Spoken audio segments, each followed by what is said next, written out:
cancak si panca etam manggalamu tamati. Berpengetahuan dan berketerampilan, itulah berkah utama.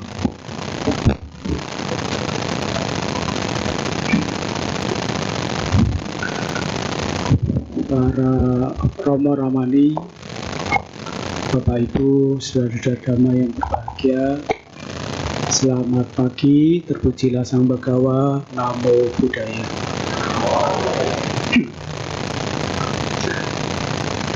Bapak Ibu saudara sekalian, pada minggu pagi hari ini adalah kesempatan yang sangat luar biasa bagi saya untuk kembali menyampaikan Dhamma Desana atau uraian Dhamma pada minggu pagi hari ini. Dan hari ini juga cuaca sangat mendukung. Kalau beberapa hari yang lalu sangat panas, dan pagi hari ini diwarnai dengan gerimis dan cuaca sangat sejuk. Sehingga harapan saya adalah supaya nanti apa yang saya sampaikan juga bisa menjadi penyejuk batin Bapak Ibu saudara sekalian.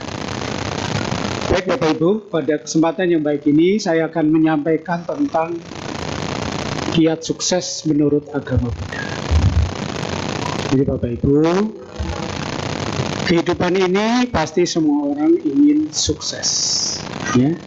Baik itu sukses secara materi, duniawi, dan sukses secara spiritual atau batiniah. Oleh itu, Bapak Ibu, Sang Buddha itu guru agung yang sangat luar biasa. Beliau tidak hanya menitik beratkan pada kebahagiaan spiritual, tetapi juga mendorong supaya umat-umatnya itu sukses secara lahiriah atau duniawi. Baik Bapak Ibu, tidak berpanjang lebar, saya ingin memberikan sebuah prolog atau pembukaan ya dalam uraian Dhamma ini, bahwa apa yang harus digarisbawahi sebelum kita sukses. Ya. Karena apa? Semua manusia, tidak hanya umat Buddha saja, semua manusia yang ada di dunia ini, yang punya agama maupun yang tidak beragama, juga ingin sukses. Dan cita-cita umum, ya, cita-cita umum umat di dunia ini apa, Bapak Ibu Saudara? Yaitu yang pertama adalah kaya raya, yang kedua bahagia, dan mati masuk surga. Bukankah itu Bapak Ibu? Itu secara umum loh, ya, tidak ada umat Buddha saja. Semua orang, ya semua orang menginginkan itu, yaitu kaya raya, bahagia, dan mati masuk surga. Inilah cita-cita umum, Bapak Ibu. Kemudian apa yang harus dititik beratkan supaya kita sukses, Bapak Ibu? Sebelum Sang Buddha memberikan kiat-kiat sukses menurut agama Buddha, maka ada hal-hal yang perlu kita renungkan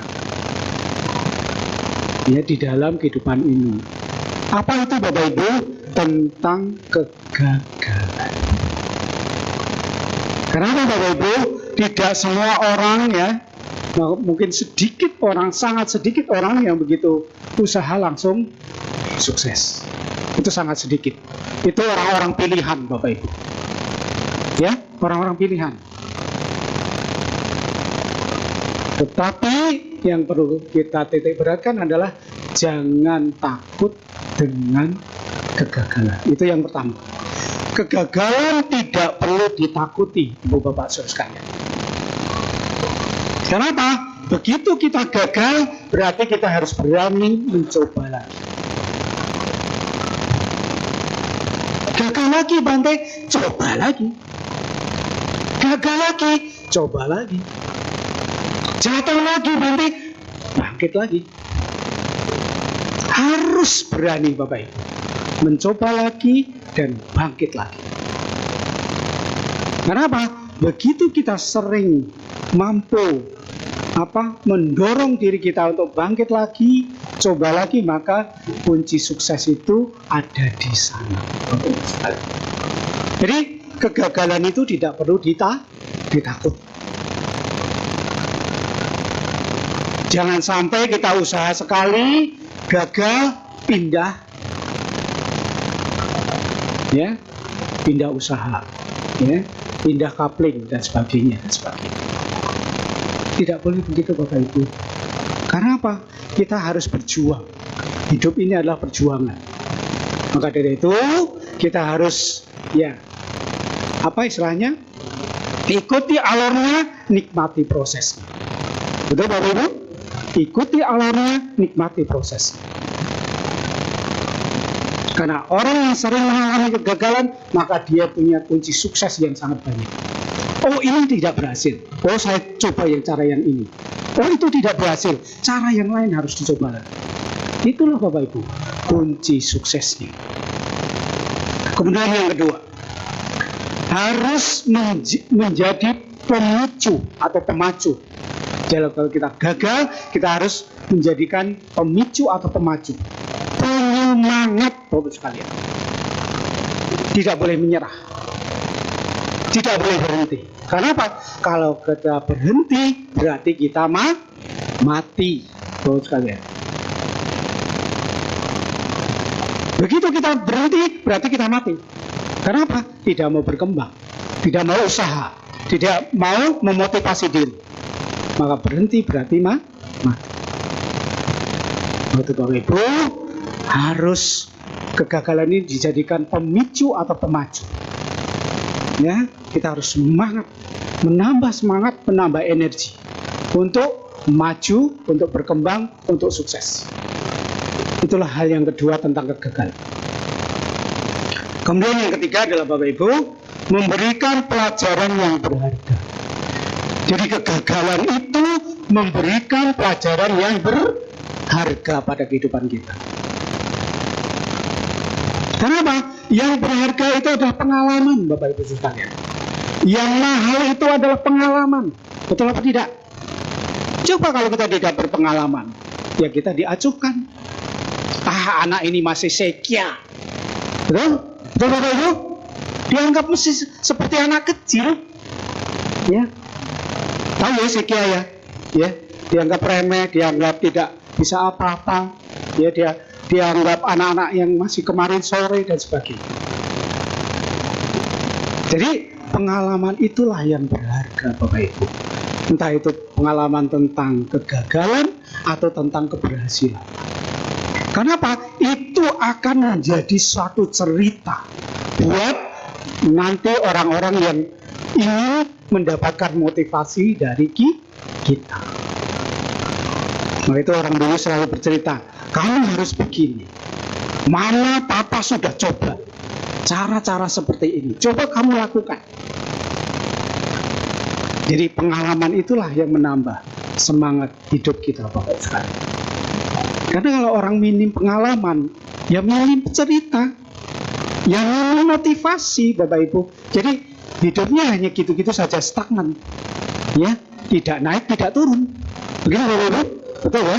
Jadi hidupnya hanya statis saja. Tidak ada grafik naik, tidak ada grafik turun. Jadi semangatnya berbeda menjalani kehidupan ini Bapak Ibu. Maka dari itu Bapak Ibu, jadi kegagalan ini jadikanlah pengalaman yang berharga. Kemudian yang keempat Bapak Ibu sekalian, kemudian kegagalan ini jadikanlah buat kunci kesuksesan kita. Jadi kalau orang pernah gagal Bapak Ibu, maka dia punya guru. Selain penyemangat, selain pengalaman, dia juga punya guru. Guru supaya apa? Supaya lebih hati-hati menjalani kehidupan ini. Supaya lebih jeli mengamati kehidupan ini. Supaya apa? Sukses ini jauh lebih dekat dari apa yang kita inginkan. Yang kita ingin realisasikan. Begitu Bapak sekalian.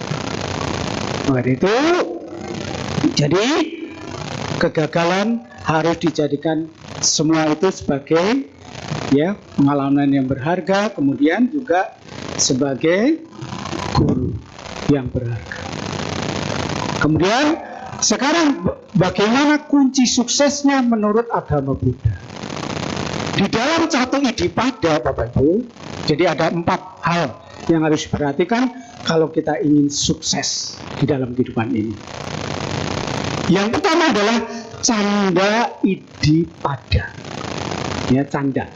Canda ini adalah ya senang dengan pekerjaan, hobi dengan pekerjaan itu. Jadi kita harus hobi, harus menyenangi, harus menggemari pekerjaan kita. Jadi jangan diremehkan tentang hobi dengan pekerjaan itu, Pak Ustaz. Menyenangi pekerjaan itu, apalagi di bidangnya. Itu sangat ya memacu dan memicu apa yang harus kita kerjakan, apa yang harus kita raih.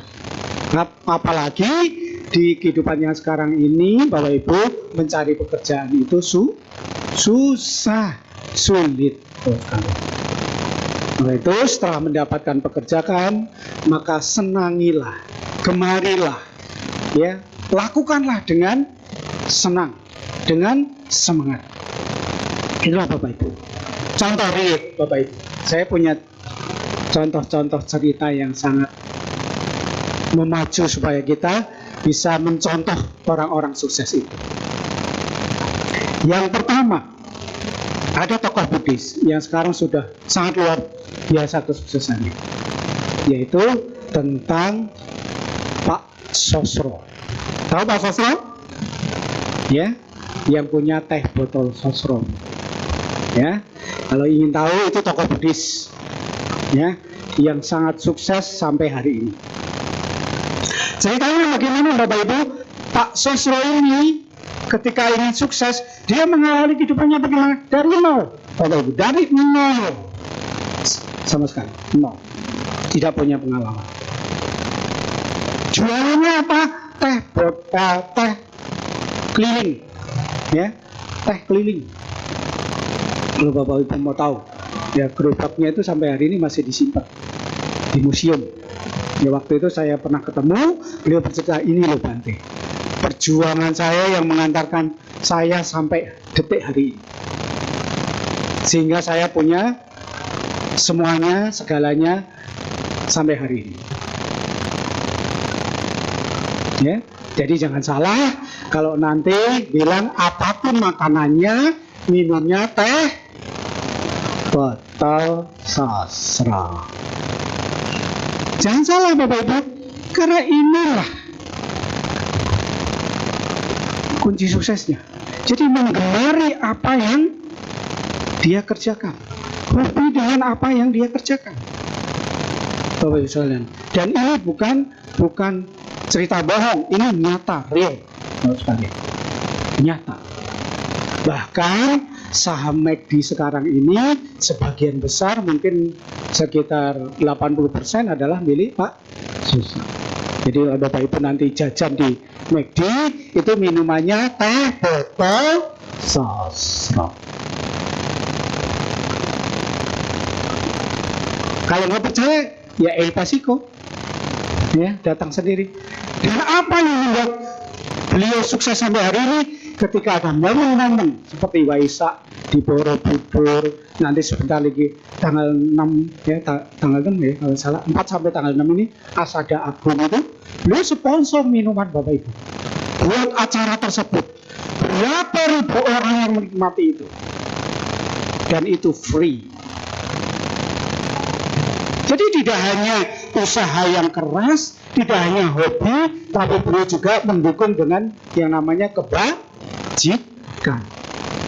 Jadi kalau Bapak Ibu ingin sukses juga jangan pelit, ya, dan pelit, berdana hitung-hitungan, ya, sempoyongan jalan, ya. Kalau dana suka dapat apa? Ya nggak tahu ya, kok nanya saya, ya kan begitu kalau sekali.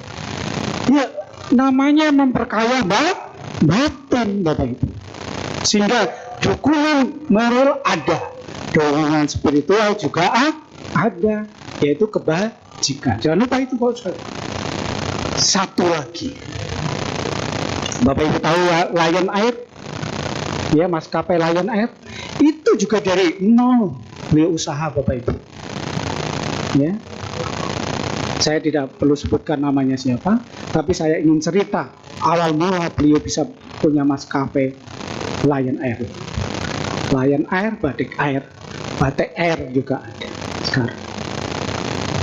Itu juga dari nol Bapak Ibu. Dari apa? Jual tiket. Ya, jual tiket, ya. Kemudian ya kalau ada dia tur ke luar negeri, dia sewa pesawat sekaligus jual tiketnya Bapak Ibu. Sampai akhirnya lama ya berkembang, kemudian beliau bisa membeli maskapai. Yang tadinya sewa pesawat sekarang beli pesawat Bapak Ibu. Itu juga orang Buddhis Bapak Ibu, Buddhis. Dan tiap tahun beliau juga berdana untuk para biku kalau naik haji ke India, ya, kasih sponsor buat para biku. Free, gratis Bapak Ibu. Ya, setiap tahun mungkin ada 2 atau 3 kali itu sponsor itu. Tiap tahun Bapak Ibu. Ya hasilnya seperti sekarang ini. Beliau punya maskapai sebesar itu. Punya Lion Air, punya Batik Air, punya Wings Air. Itu juga dari nol Bapak Ibu. Karena apa? Dia menggemari hobi dengan pekerjaan itu. Maka itu kalau kerja jangan hanya ini Bapak Ibu, hanya cien aja. Yang dipikirin cien. Kalau motivasinya hanya duit Bapak Ibu, hanya dolar, Bapak Ibu tidak berkembang. Betul apa tidak? Karena motivasinya, wah ini mata duitan. Ya. Kalau mata merah kan sakit ya. Kalau matanya hijau berarti mata duitan. Kan begitu Bapak. Jadi inilah yang harus diketahui oleh umat Buddha. Cangga ibadah, menggemari hobi dengan pekerjaan itu. Jangan diremehkan loh sekedar hobi, senang dengan pekerjaan itu. Banyak sekali contoh-contoh real yang orang-orang sukses yang dimulai dari kecil, hanya hobi kecil, membuat mainan, ya, membuat aksesoris yang kayaknya itu dianggap remeh, tapi endingnya Bapak Ibu orang bisa ekspor, ya, bisa kirim kemana-mana, ke Eropa, ke Amerika, kemana-mana pun sekali. Inilah Bapak Ibu. Kemudian bagaimana kuncinya supaya melihat potensi dari anak-anak kita, generasi-generasi kita. Bapak Ibu saudara sekalian yang punya anak, punya cucu, lihat potensi apa yang bisa dikembangkan dari anak cucu itu. Misalkan, oh anak ini bawel, anak bawel, kemudian keinginan tahuannya itu besar sekali. Ini ditanya sampai orang tua sibuk cari jawabannya nggak ketemu, malah anaknya sendiri yang jawab sendiri, ya kan? Ada kan seperti itu Bapak Ibu. Ini harusnya bagaimana ya Bante cara mengolahnya. Kalau anaknya bawel, suka komentar, suka nanya, ya kira-kira mau dijadikan apa ini? Penyiar radio, ya, penyiar TV, komentator, atau apa? Ya, motivator ya mungkin, kemudian atau marketing. Nah, kuliahnya di mana Bante? Ya public speaking. Supaya apa? Ngomongnya itu tertata, ya. Kemudian apa yang dia ngomongkan itu mempengaruhi banyak orang, membuat orang bisa termotivasi dan sebagainya untuk membeli, untuk apa ya. Itu Bapak sekalian. Inilah menggali potensi diri namanya Bapak sekalian. Maka itu Bapak Ibu, saudara kalian harus jeli melihat ini. Oh Bante, anak saya ini hobinya makan. Ya. Pokoknya kalau dengar makan itu pokoknya semangat banget. Ya, kira-kira sekolahnya di mana ya? Apa itu yang suka bikin makanan apa? Ya. Jadi jadi koki, jadi apa ya? Seperti itu. Ya seperti itu. Nanti begitu sudah lulus, sudah selesai kuliah, ya mungkin bikinin restoran, depot atau apa ya Bapak sekalian, ya, sesuai dengan hobinya itu Bapak sekalian. Nah sekarang kalau anak saya sukanya tidur Bante, molor, Ini harus apa ya Bante? Ya, kuliahkan sesuai dengan apanya lah ya, sesuai dengan hobinya lah ya. Ya, kuliah tidur nggak ada Bante. Ya, ya tentunya sekolahkan dengan apa, mungkin manajemen atau apa. Kemudian nanti kalau sudah lulus, ya sudah selesai kuliahnya, bikinkan losmen, hotel, penginapan ya, sambil tidur sambil nunggu tamu, kan begitu Bapak sekalian, ya, nah itu, ya, jadi mimpinya semuanya terrealisasi. Bukan berarti orang yang gemar tidur tidak sukses, tetapi Bapak Ibu harus jeli melihat potensi yang ada di anak cucu itu, sekalian generasi itu. Ini tentang satu idipada yang pertama. Kemudian yang kedua adalah semangatnya, wirya idipada. Semangat hidup ini harus semangat. Jadi orang hidup itu tidak boleh gampang mengeluh. Saya paling benci orang mengeluh Bapak Ibu. Baru datang Bante, baru Bante, ya. Sudah ada banyak keluhan ini itu. Emang ya orang kalau lebay itu nggak ada duanya Pak sekali. Ya, ya. Jadi kita harus semangat Bapak Ibu. Ciri-ciri orang semangat itu bagaimana? Dia ingin tahu segala sesuatu. Dia ingin mencoba hal-hal baru. Inilah ciri-ciri orang semangat Bapak Ibu. Dia juga bertanggung jawab dengan apa yang dikerjakan itu. Inilah Bapak sekalian. Inilah yang harus dimiliki oleh umat Buddha yang ingin sukses.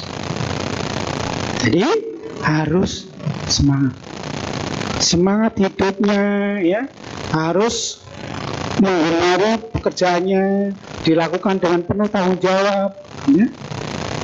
Ciri-ciri orang yang semangat bagaimana? Kalau bangun itu pagi-pagi, nggak ada orang semangat itu bangunnya siang bolong ya. Walaupun dia tidurnya dini hari, dia pagi juga sudah bangun ya. Ketika sudah capek baru dia istirahat. Itu Bapak sekalian. Bukan kalau Sabtu Minggu bayar hutang ya, kelihara males apa males ya, banyak keluhan, banyak alasan. Kenapa orang malas itu banyak alasan? Ayo kelihara dapat apa?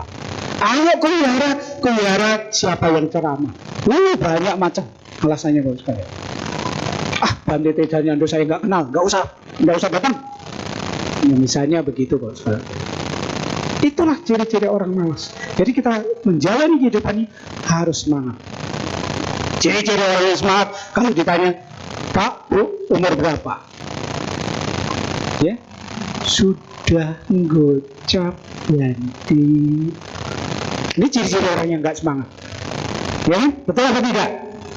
Kalau orang sudah gocap, sudah 60, sudah bilang apa, sudah, ini ciri orang-orang yang putus asa. Terus kali. Jadi kalau orang semangat ditanya, Pak, Bu, umur ini baru 71. Nah, ini ciri-ciri orang semangat Bapak Ibu. Baru 71. Ya. Karena kalau dibalik 71 menjadi 17 Bapak sekalian. Ya, walaupun sudah lama, walaupun sudah senja, walaupun keretanya sudah mau nyampe, dia tetap semangatnya tetap sweet 17 Bapak sekalian. Nggak boleh bilang, aduh Bante, kehidupan saya bagaimana? Ini ciri-ciri orang yang nggak mau sukses. Jadi karena sukses itu tidak melihat umur, tidak melihat usia. Karena baik berbuah itu kapan saja. Betul apa tidak Bapak Ibu? Bisa kapan saja. Maka itu Bapak Ibu tidak boleh putus asa. Jadi orang yang putus asa, orang yang suka mengeluh, orang yang suka iri hati ya dengan kesuksesan orang lain, inilah ciri-ciri orang yang selalu akan gagal dalam hidupnya. Nah itu Bapak Ibu harus semangat ya. Jadi pantang mengeluh ya. Inilah yang harus dilakukan oleh umat Buddha. Kemudian yang ketiga Bapak Ibu, yang ketiga adalah cita idipada. Di sini dikatakan bahwa melakukan pekerjaan dengan sepenuh hati, dengan sungguh-sungguh, dengan tidak sembrono, tidak asal-asalan, Bapak Ibu sekalian. Selain kita harus mengenari pekerjaan itu, selain kita harus semangat dalam melakukan pekerjaan itu, tetapi juga kita harus melakukannya dengan sepenuh hati. Kalau kita melakukan pekerjaan dengan asal-asalan, Bapak Ibu, hasilnya ya asal-asalan, tidak maksimal, tidak sesuai dengan ekspektasi kita, Bapak sekalian, tidak sesuai dengan harapan kita.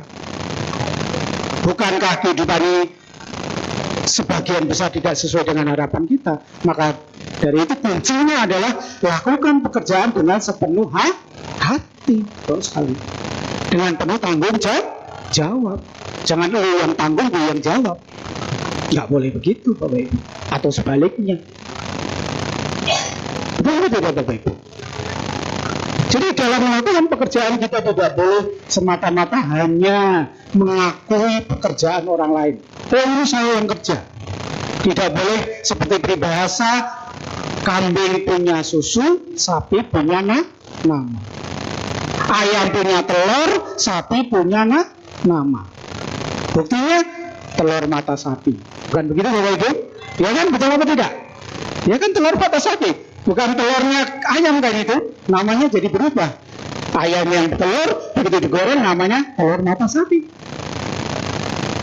Begitu, Bapak Ibu? Betul apa tidak? Itu tidak boleh begitu. Kita harus sepenuh hati melakukan hal itu, Bapak. Kenapa? Dengan sepenuh hati, dengan penuh tanggung jawab, maka hasilnya adalah hal yang sangat luar biasa. Pekerjaan sekecil apapun, Bapak Ibu, kalau kita lakukan dengan sepenuh hati, dengan penuh tanggung jawab, dengan semangat, dengan hobi yang kita miliki, dengan apa istilahnya, ilmu yang kita miliki, hasilnya bukan biasa-biasa saja, tapi luar biasa. Nah, itu Bapak Ibu, kita tidak boleh menganggap remeh pekerjaan seseorang. Betul apa tidak? Coba kalau musim lebaran itu, mau tukang bakso aja susah, ya, nggak boleh kita menyepelekan. Bakso kayak gitu, begitu lebaran nggak ada tukang baksonya semua, pulang kampung semuanya, Bapak Ibu. Nah itu, maka itu kita tidak boleh meremehkan pekerjaan sekecil apapun.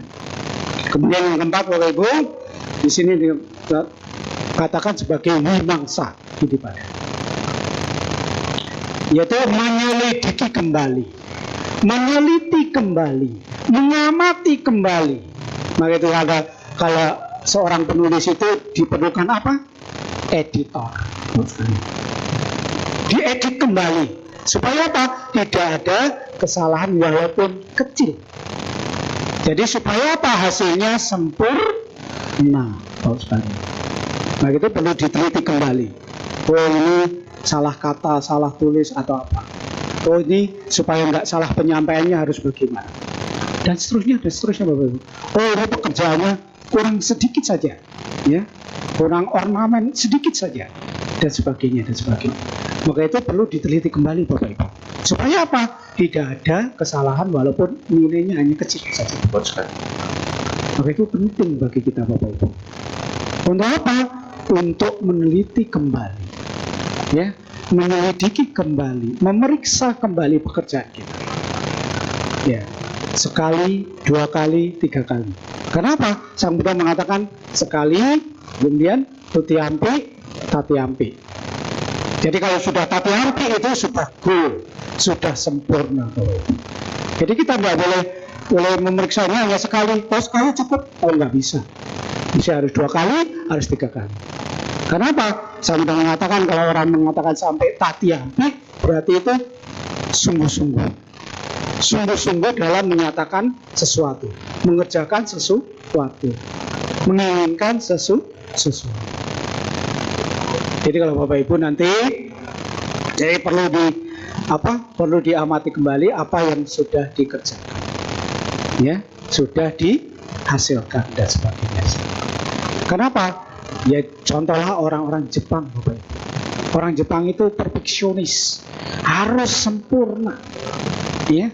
Pada kehidupan ini tidak ada yang sempurna. Tapi bagaimana kita menyempurnakan kekurangan kita, kelemahan kita, ya, dan sebagainya. Itu perlu Bapak Ibu.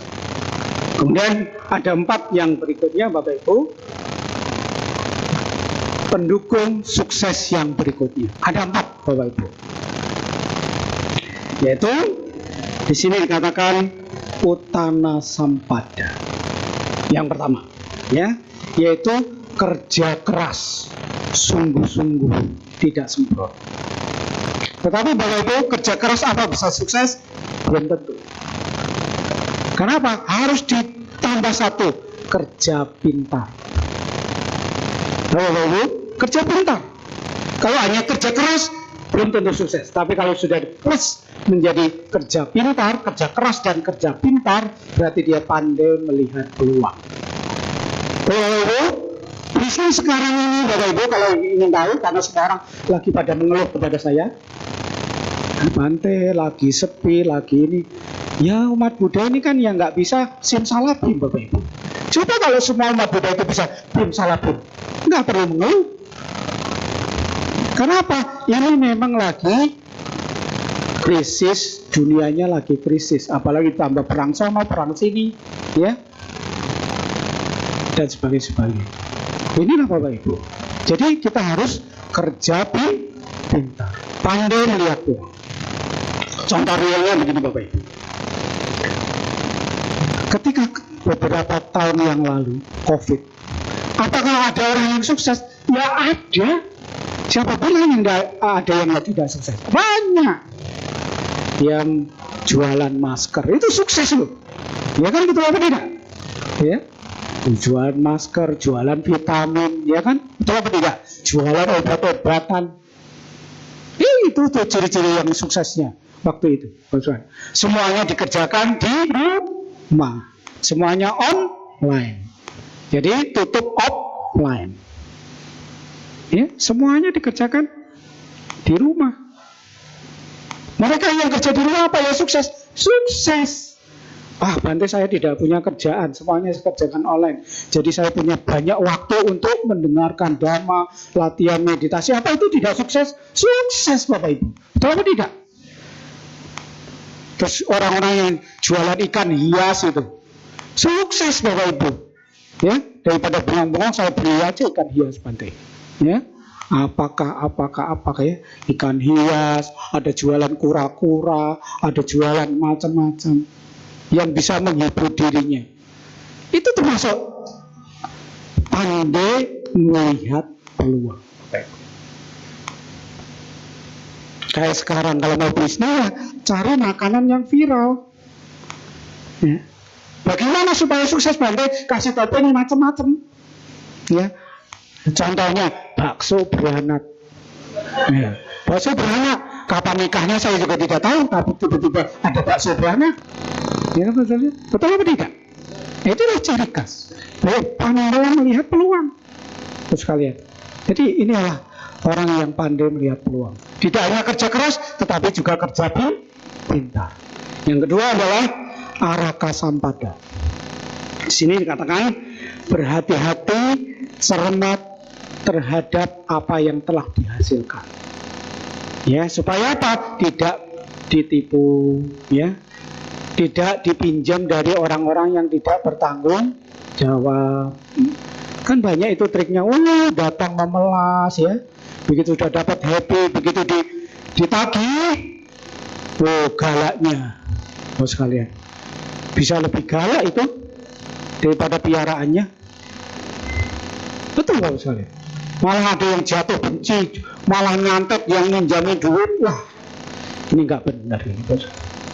Ada cerita-cerita itu saya pernah dengar Bos sekalian. Bante saya sudah nolong dia, sekarang malah dia ngirim paket sama saya. Paketnya apa? Penyakit Bante. Wah, ini orang nggak tahu budi. Jadi nggak ada liang simnya Bos sekalian. Betul tidak? Nggak ada liang simnya. Ya. Nggak ada hati itu, sekalian. Maka itu Bapak Ibu. Ya, jadi kita harus berhati-hati. Apalagi kalau orang datang itu sistemnya SKSD. sok kenal, sok deket. Hati-hati tuh Bapak sekalian. Ditowel saja isi tasnya tuh lenyap semua itu. Perhiasannya yang nempel itu hilang semua itu Bapak sekalian. Hati-hati, sekarang lagi banyak modus-modus begini. Karena kemarin beberapa hari yang lalu di apa tuh, di tetangga kita di itu bakso jembatan 3 itu cerita. Oh, ya kebenaran kita kenal baik. Cerita penting. Wah, ada apa ojek saya yang suka ngantar-ngantar makanan itu ditowel. Motornya diambil, semuanya diambil, Bapak Ibu sekalian. Tahu-tahu baru ingat motor saya di mana. Tuh, Bapak sekalian. Itu ingat Bapak Ibu. Jadi kalau ada orang SKSD, apalagi Bapak Ibu, kaum ibu-ibu terutama itu kaum hawa itu kalau sudah dipuji ya, puji lupa diri itu biasanya. Dipuji, aduh, apa mungkin suaminya nggak pandai memuji atau bagaimana? Nggak tahu juga. Nah, itu Bapak sekalian. Hati-hati dengan penghasilan kita. Kita sudah berjuang dari nol sampai sekarang kita sukses. Tapi hasil itu harus dijaga dengan hati-hati. Dari siapa? Dari pencurian, dari penipuan, dari apa saja. Ya, yang bermotif untuk mengambil hasil yang kita perjuangkan selama ini. Kemudian yang berikutnya Bapak Ibu, kalyana mita. Kalyana mita di sini disebutkan sebagai bahasa Dhamma, diterjemahkan dalam bahasa Indonesia menjadi sahabat yang baik, sahabat sejati. Cara ngetes sahabat itu baik atau tidak Bapak Ibu gampang. Ketika kita susah, telepon mereka. Halo, saya butuh bantuan Anda. Oh, saya nggak kenal. Pada waktu sukses itu, ya semuanya banyak datang. Yang nggak datang juga ngaku teman. Ya Bapak Ibu, ya kan? Ketika ada gula ada semut. Itu Bapak Ibu, hati-hati itu. Ketika kita sukses Bapak Ibu, itu banyak orang yang ingin mengenal kita, ingin tahu tentang kita, ingin mendapatkan bantuan dari kita. Hati-hati. Bapak itu harus jeli memilih teman, sahabat. Karena ada sahabat sejati, sahabat yang baik, tetapi ada sahabat palsu. Dan sahabat palsu itu ada di mana-mana. Karena apa? Kesannya pasti ya SKSD tadi itu, sok kenal sok dekat itu tadi. Ya, memuji apa saja supaya kita membuat kita ya tersanjung, ya. Kemudian lupa dan seterusnya dan seterusnya. Begitu di dalam agama Buddha, Sang Buddha mencontohkan siapa sahabat sejati kita. Di sana ada 3 Bapak Ibu. Sahabat sejati yang pertama, sahabat baik yang pertama adalah pengendara yang baik. Ya. Bersama pengendara yang baik, Bapak Ibu, kita happy. Kemana-mana kita happy. Kenapa tidak? Coba kalau bersama dengan pengendara yang tidak baik, sopir yang baik, masinis yang baik, yang tidak baik, kemudian pilot yang tidak baik, kita akan selalu khawatir. Bapak. Baru naik saja sudah khawatir. Ya, ini sopirnya benar apa tidak? Ternyata tidak taat rambu-rambu lalu lintas. Ya, lampu ya kuning malah ngegas, Bapak. Saya heran. Saya pernah dijemput itu sama umat begitu. Saya langsung blacklist Bapak Ibu. Ini umat jangan dipakai lagi. Ini cepat, memang cepat sampai. Sampai kemana Pak? Sampai ke alam lain. Betul nggak Bapak Ibu? Lampu kuning malah ngegas. Begitu ya? Pak, lain kali jangan begitu. Kayak merasa tersinggung gitu. Ya udah saya laporin ke pengurusnya wihara. Lain kali sopir yang ini jangan dibuat jemput-jemput para penceramah lagi. Karena apa? Dia tidak bisa membuat nyaman siapa yang ada di dalam kendaraan. Jadi pengendara yang baik itu adalah diperlukan oleh kita. Kenapa? Karena bersama dengan pengendara yang baik, sopir yang baik, maka itu bisa nyaman. Begitu, wah naik, kok nyaman. bisa bersendagurau, bisa berkaraoke, ya waktu sangat cepat dilalui, ya tiba-tiba sudah nyampe. Kan itu betul atau tidak? Kalau bersama pengendara yang tidak taat peraturan, Bapak Ibu, ini perjalanan kok lama banget. Udah isinya bonusnya dak dikduk, ya. Teman sekalian. Maka dari itu Bapak Ibu, penting bersama dengan pengendara yang baik. Kemudian sahabat yang kedua adalah orang tua yang baik, ibu ayah yang baik. Bersama kita tumbuh bersama orang-orang tua yang baik, dilahirkan di keluarga yang baik, Bapak Ibu tidak perlu khawatir. Semuanya dapat kasih sayang, dapat perhatian, dapat pengertian, dapat pendidikan formal, dapat modal juga dapat, Bapak Ibu. Apalagi? Ya, apalagi yang kita inginkan? Semuanya sudah dapat. Jadi bersama keluarga-keluarga yang baik, rumah tangga yang baik, Bapak Ibu tidak perlu khawatir. Generasi yang dilahirkan pasti generasi yang dididik dengan baik. Tapi bersama dengan keluarga yang tidak baik, mungkin keluarganya broken dan sebagainya, ini kasih sayangannya timpang, Bapak Ibu. Perhatian juga timpang. Gimana bisa dapat sepenuhnya? Nggak bisa. Maka dari itu mereka akan tumbuh seperti rumput liar, ya, berkembang sendiri, mencari kasih sayangnya dengan cara yang salah dan sebagainya. Nah, itu sahabat baik yang kedua adalah orang tua yang baik. Kemudian sahabat baik yang ketiga adalah diri kita sendiri, Pak. Kenapa? Istilahnya diri sendiri adalah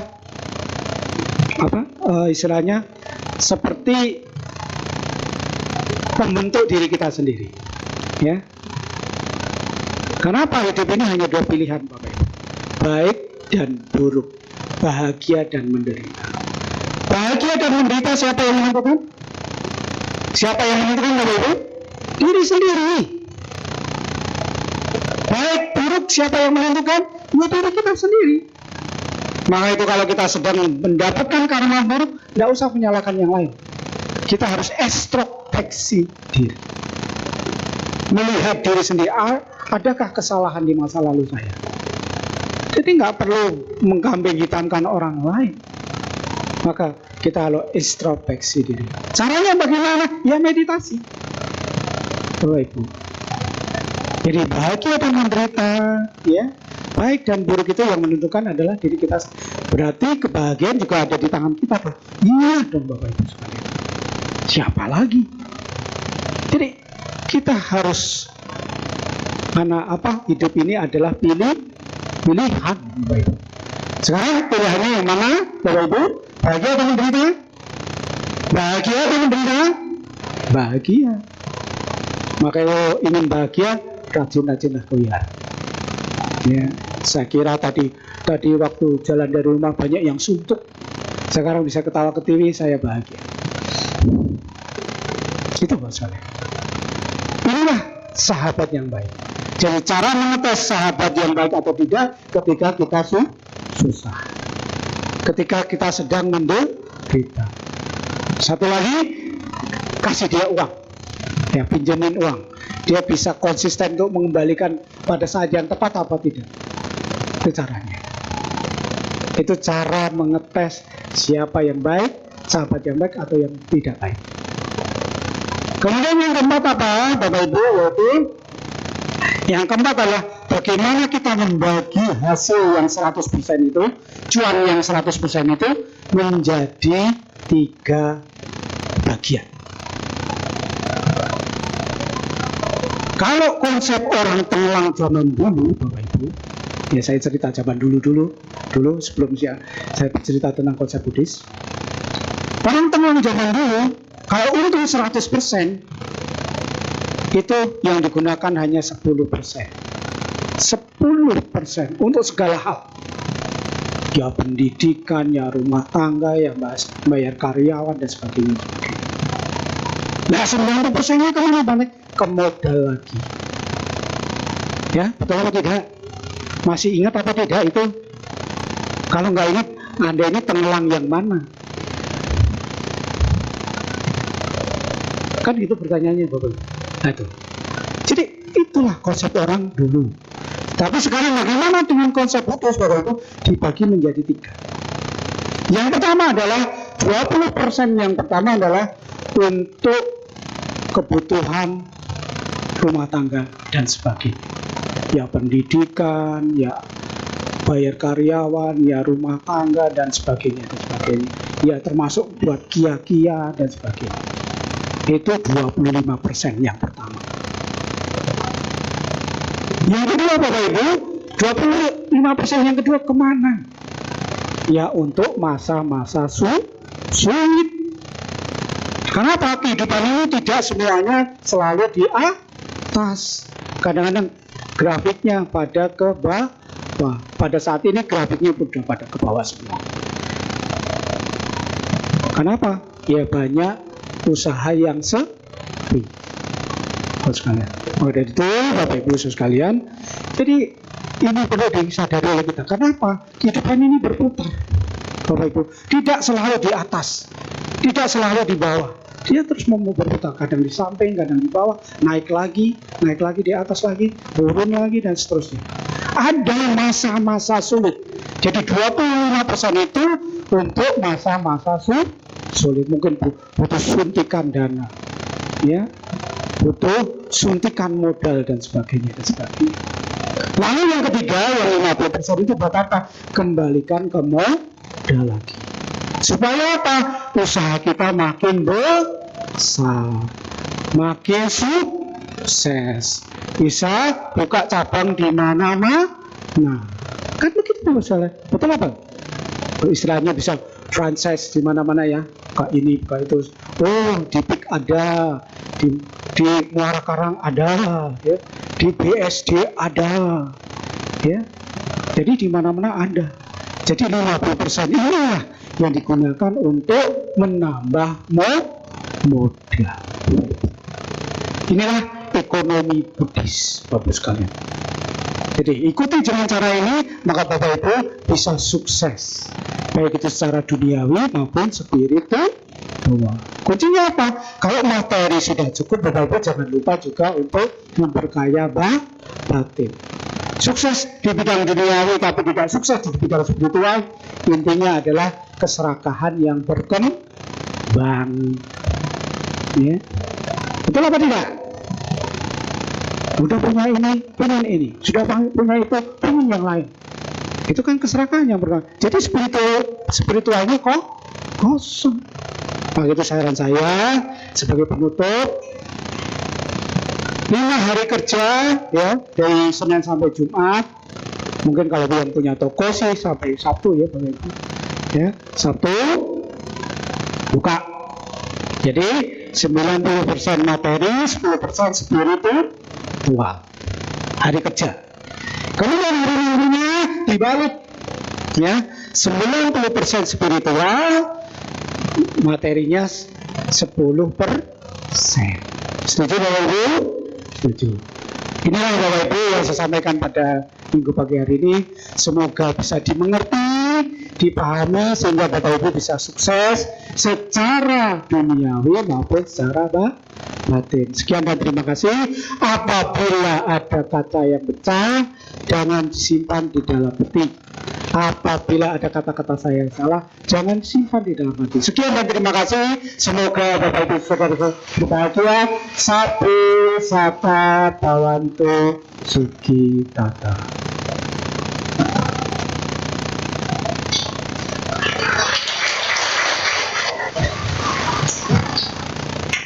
Bapak Ibu, demikianlah sesi Dhammadesana yang telah disampaikan oleh Yang Mulia Bante Tejanando Mahatera.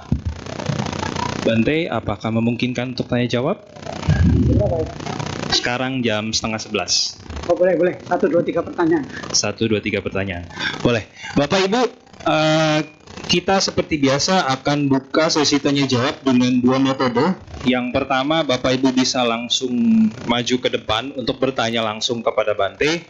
Dan yang kedua, kita bisa melewati WhatsApp. Bapak Ibu bisa WhatsApp di nomor 0811 9921 Saya ulangi di 0811 9921 seperti Bapak Ibu bisa lihat di layar di depan.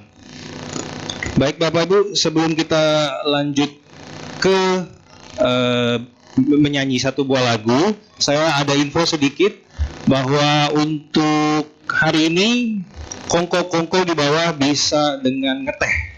Jadi kita switch dengan dari kopi ke teh. Jadi Bapak Ibu bisa nanti setelah kebaktian bisa langsung turun ke bawah untuk kongko-kongko. Baik, marilah kita menyanyikan satu buah lagu sambil menunggu pertanyaan masuk. Kepada petugas kami persilahkan.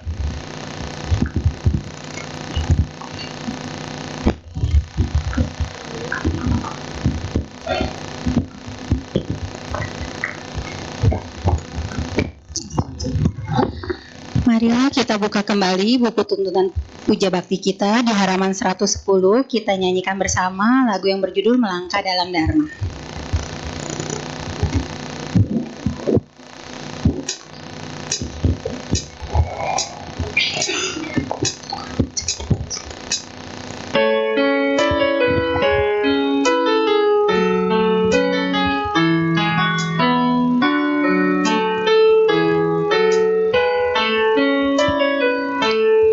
Sudahkah menjadi umat sejati yang melangkah selalu dalam naungan, mengertikah kita jalan yang dilangkah untuk mencapai kebahagiaan? Laksanakan semua lima sila yang mulia dan melangkahi kebenaran. Kembangkanlah pula rasa cinta kasih agar selalu jauh dari permusuhan. Kisah semua doa dosa dan mohon tingkatkan kebijaksanaan diri, satukan tekad untuk menjalankan dengan suci yang mulia. Yakinlah selalu pada Buddha Dhamma, kasihi semua manusia di dunia. Hari-hari pastikan bahagia.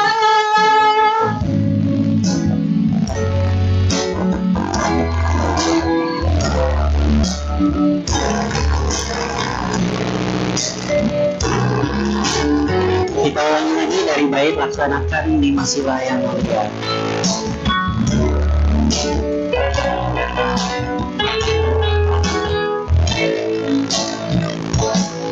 Laksanakan semua 5 sila yang mulia agar melangkahi kebenaran. Kembangkanlah pula rasa cinta kasih agar selalu jauh dari permusuhan. Kisah semua doa dosa dan mohon tingkatkan kebijaksanaan diri, satukan tekad untuk menjalankan dengan suci yang mulia. Yakinlah selalu pada Buddha Dhamma, kasihi semua manusia di dunia. Hari-hari pastikan bahagia. Sering dimulai satu langkah, marilah kita mulai melangkah. Satu-satu untuk menjalankan dengan suci yang mulia, yang dilaksana pada bulan Jamal. Kasih bersama manusia di dunia, hari-hari pastikan bahagia. Kita jual esok yang bahagia. Terima kasih.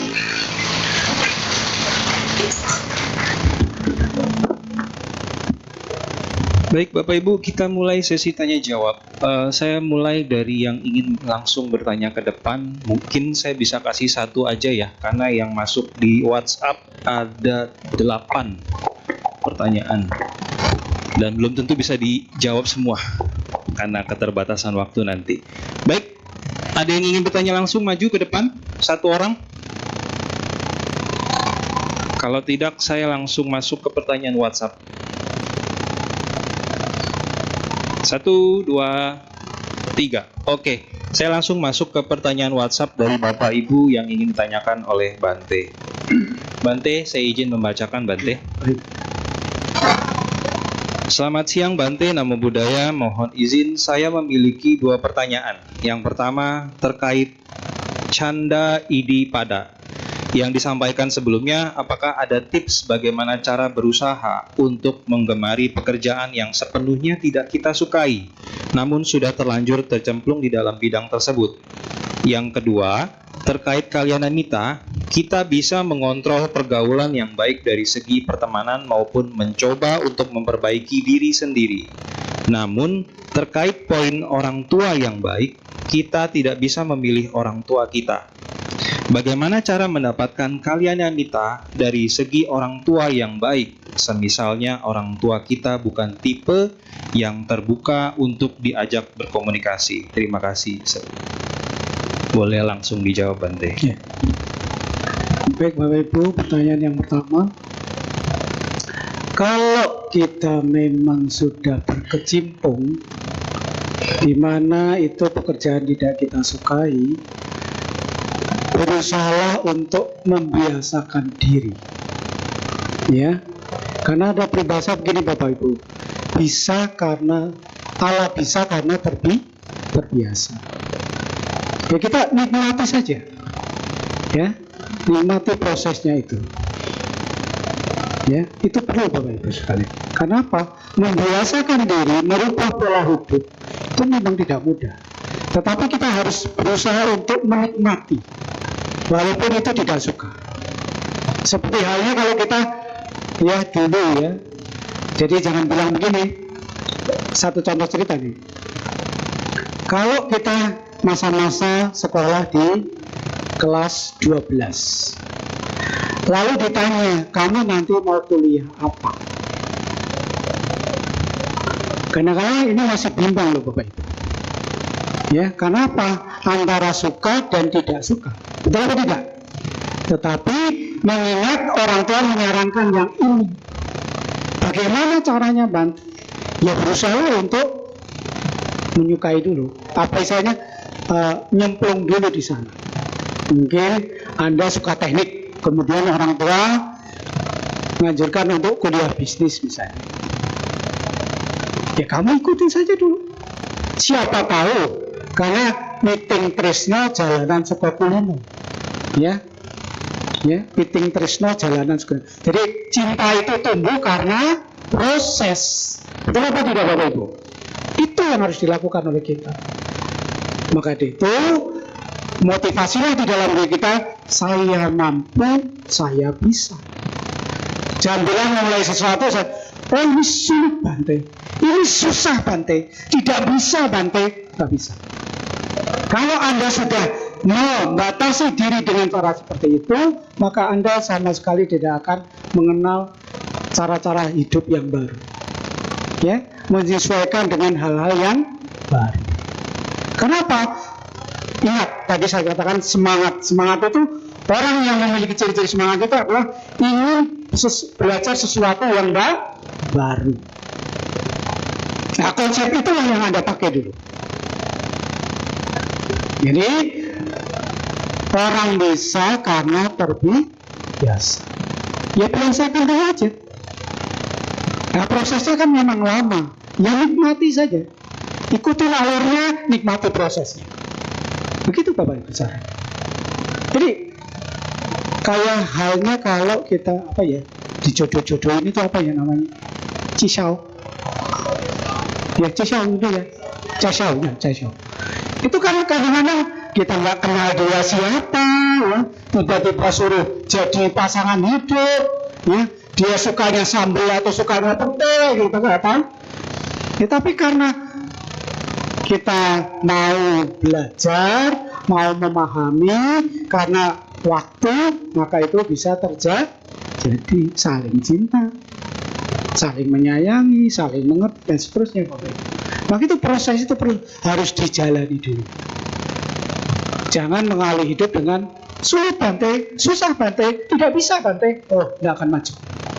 Selama hidupnya tidak akan bisa, tidak mampu, mengatakan sulit, tidak bisa, susah itu harus dirubah konsepnya. Saya mampu, saya bisa, itu konsepnya. Dimengerti ya?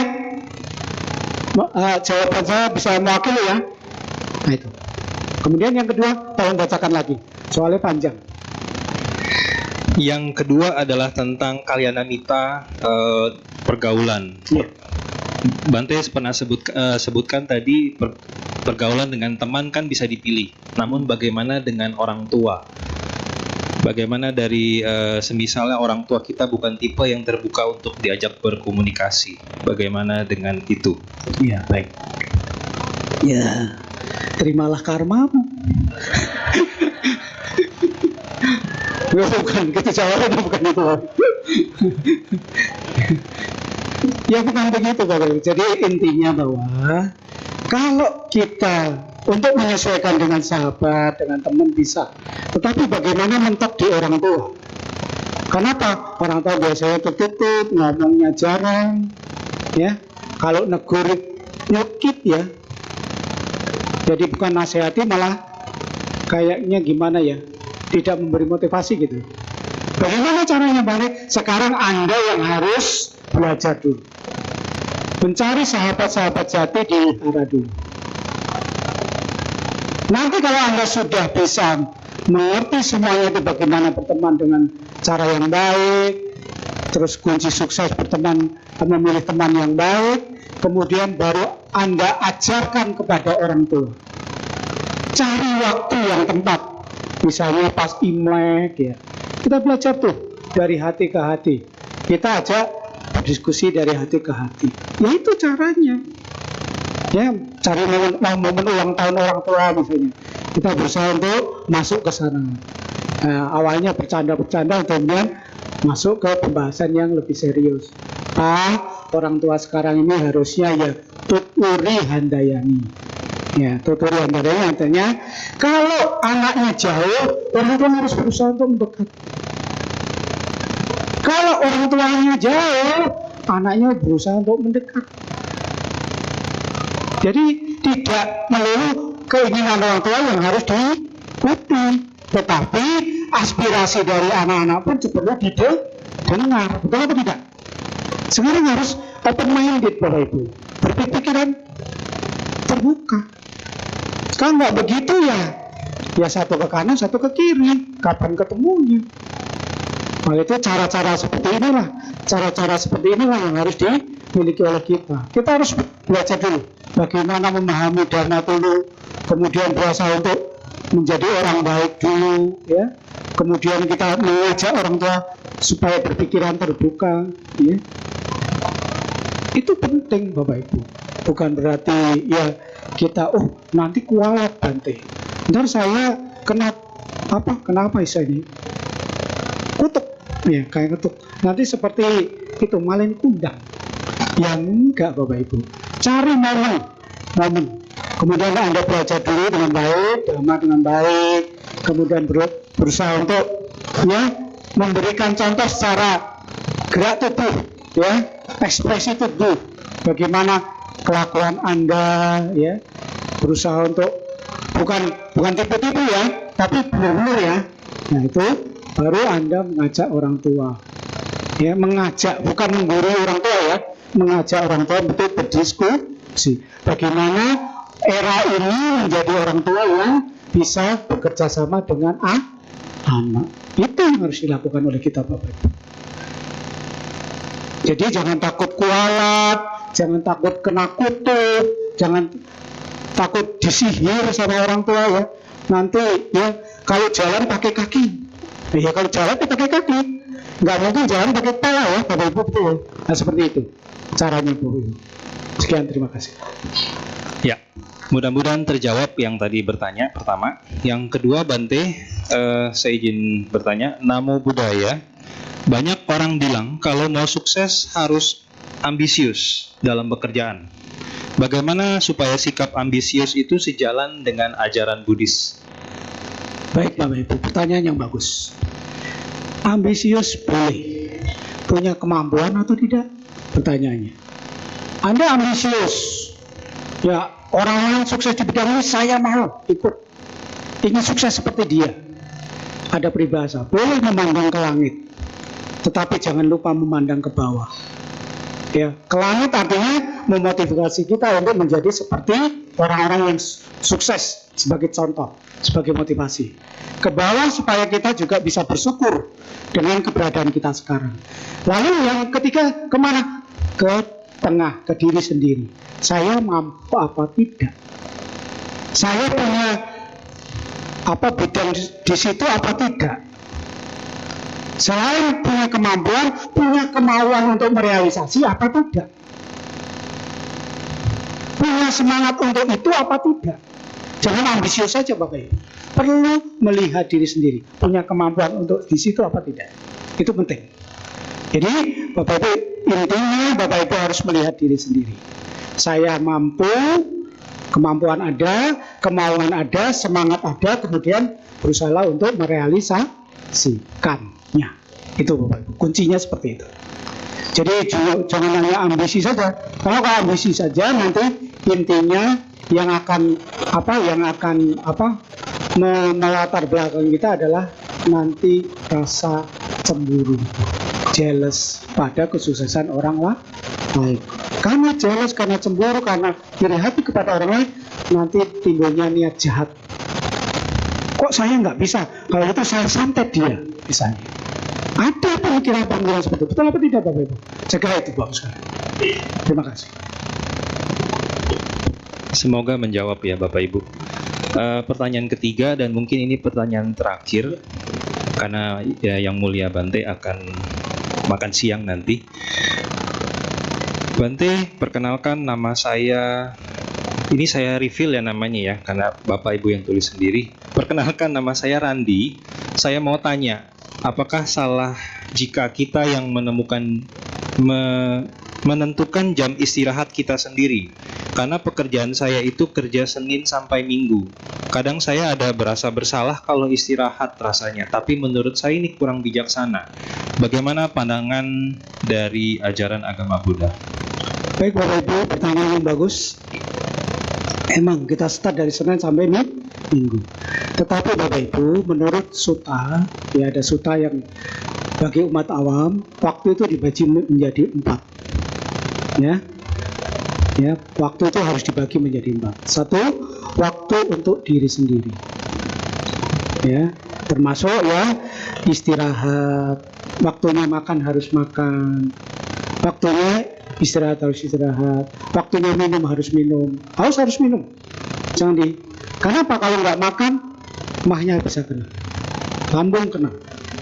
Nah, kemudian kalau nggak istirahat, levernya bermasalah. Betul atau tidak, Bapak Ibu? Levernya bisa bermasalah. Ya. Kemudian kalau nggak minum bagaimana? Ginjalnya rusak. Kemudian waktunya dibuang juga harus dibuang. Waktunya shopien, waktunya tapien tuh harus dibuang. Ya, coba kalau waktu shopien, wah tanggung sedikit lagi ini, coba 2 jam saja. Nggak ditahan aja tuh. Dari yang tadinya semangat begini, ya, di keyboard langsung letoy. Karena apa? Nahan, ya, perutnya nggak enak, ya, maka itu harus dibuang. Semuanya yang mengerti adalah dirinya sendiri. Tentukan kapan saya harus istirahat, kapan saya harus makan, kapan saya harus... Semuanya itu yang mengerti adalah dirinya sendiri. Kapan saya harus kerja kembali, maka diri sendiri apa yang tahu Bapak Ibu. Kerja terus Bapak Ibu, tidak istirahat, itu nanti endingnya apa? Punya duit banyak, duitnya buat ke rumah sakit. Betul atau tidak? Padahal orang sakit itu inginnya apa? Sehat. Mau sehat atau mau sakit? Sehat. Makanya aturlah diri sendiri. Untuk diri sendiri. Yang pertama. Kemudian waktu untuk keluarga. Ya, Bapak Ibu, saudara sekalian, keluarga itu juga penting. Anda berumah tangga, karena rumah tangga ini adalah organisasi yang terkecil, paling kecil di dunia ini. Ibu, ayah, dan anak. Itu rumah keluarga yang misalnya organisasi yang paling kecil. Maka Bapak Ibu itu juga harus ditentukan waktunya. Kapan bisa bersama-sama? Boleh Sabtu Minggu Bante atau hari Minggu. Boleh pagi kita ke wihara, siang kita bisa kemana saja, nonton kah, apakah, dan sebagainya. Istilahnya quality time. Tuh Bapak Ibu. Nah, ini harus punya quality time. Supaya apa? Rumah tangganya harmonis. Yang kedua, jangan lupa komunikasi. Jangan miss terus. Harus ada komunikasi. Jadi rumah tangganya harus dijaga dengan komunikasi. Kalau satu maunya ke sana, maunya ke sini. Saya kemarin dengar dari siapa ya, ada tamu bilang, wah sekarang generasi Gen-Z ini Bante, keras kepala semua. Maunya. Ya hancur Bapak Ibu. Betul apa tidak? Rumah tangga itu harus saling mengerti. Kan semuanya saling mencintai, saling menyayangi, saling mengerti. Ya, saling memaafkan, saling terus Bapak Ibu. Betul apa tidak? Nah, itulah rumah tangga harus dijaga. Komunikasi. Kemudian waktu bermasyarakat. Ya, bermasyarakat itu ya mungkin ada klien, ada bisnis, ada apa, semuanya itu diperlukan. Kenapa Bapak Ibu saudara sekalian, jangan sampai nanti anak-anak ya ketika orang tua tanya, Dek, kamu bisa makan beras yang enak, nasi liwet yang enak itu dari mana?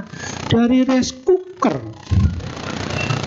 Jadi Bapak Ibu tidak menjelaskan itu dari petani. Petani ini harus menanam, menyiangi, merawat, sampai akhirnya dia harus ya memanen dan seterusnya. Jangan sampai begitu. Ada pertanyaan begini, Dek, kamu dapat minum jus yang enak, yang segar itu dari mana? Dari kulkas. Kan nggak lucu Bapak Ibu, betul atau tidak? Kenapa? Kita ini Paticca Samuppada saling membutuhkan. Simbiosis mutualis, no. Kita nggak bisa hidup sendiri Bapak Ibu. Seperti kami para biku, nggak ada umat ya susah. Orang biku nggak bisa bertani sendiri, nggak bisa cari duit sendiri. Semuanya ya umat-umat menyokong para biku, nggak boleh egois Bapak Ibu. Ya kita harus sosialisasi ya, jangan sosial ya. Jadi sosialisasi. Jadi saling bagaimana memahami. Oh, petani itu menghasilkan ini. Kita yang butuh, kita membeli. Ya kita harus berterima kasih kepada mereka, Bapak Ibu. Jangan bilang, oh saya nggak bisa hidup sendiri. Saya kan orang kaya. Coba ke hutan. Tuh duitnya dibawa ke sana berkarung-karung. Emasnya itu dibawa angkut sana. Bisa nggak bertani coba saya Bapak Ibu? Bisa nggak? Oh, enggak bisa Bapak Ibu. Maka itu kita jangan terlalu egois lah jadi orang. Maka itu waktu yang ketiga adalah bersosialisasi. Kemudian yang keempat, waktu untuk spiritual seperti hari ini. Bapak Ibu ke wihara, belajar dhamma, mendengarkan dhamma, membaca parita, meditasi, melimpahkan jasa, itu adalah spiritual. Ya, jadi Bapak Ibu inilah yang dianjurkan dalam agama Buddha. Inilah yang sesuai dengan agama Buddha. Sekian dan terima kasih.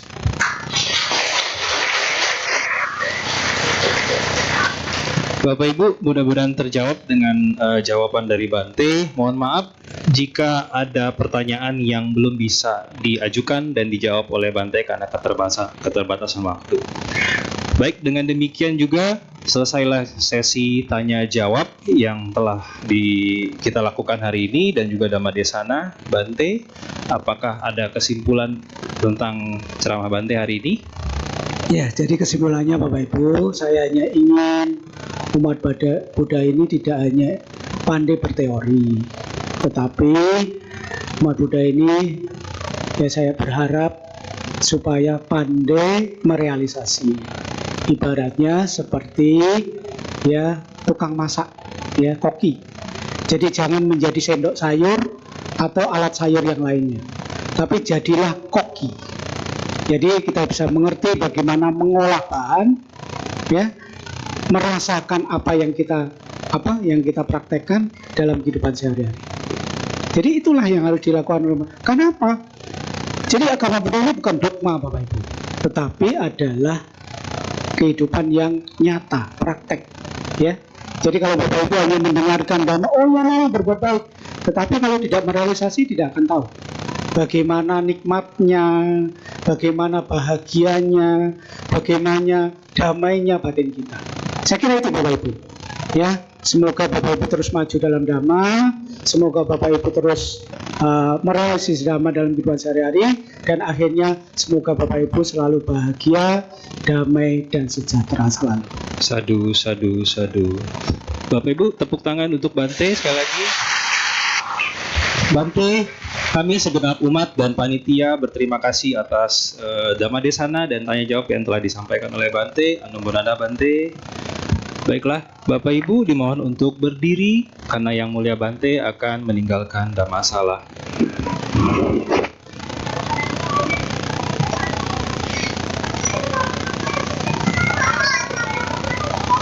Terima kasih Bante.